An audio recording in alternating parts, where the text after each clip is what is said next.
এই যে এটা হচ্ছে নদী আর কি, পদ্মা নদী। আর এই যে দেখছেন গভীর থেকে উঠছে, ভুবড়ি উঠছে, আর ওইদিকে মাছ খেলা করতেছে। ওই যে বড় বড় মাছ আছে এখানে, মাছে খেলা করতেছে।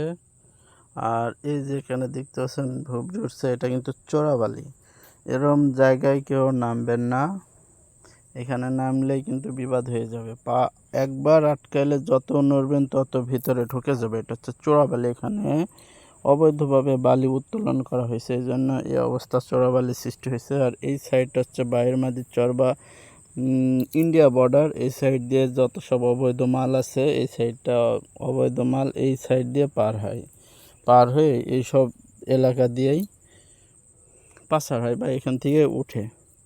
কারণ ওই সাইড দিয়ে উঠলে ওই সাইডে তো প্রশাসনের ব্যবস্থা আছে, খাতির যত্ন করবে প্রশাসন, এই জন্য ওরা নদীর মাঝখান দিয়ে এসে এই সাইড দিয়েই ওঠায়। এই সাইডে প্রশাসনের ব্যবস্থা নাই, এটা হচ্ছে গ্রাম। আর যারা চরে বা নদীতে বেড়াতে আসবেন তারা এইগুলা থেকে খুবই সাবধান। এই যে পানি উঠছে বা বুদবুদ এইগুলো এরম থাকলে এখানে খবরদার কেউ কখনোই পা দিবেন না, ঠিক আছে?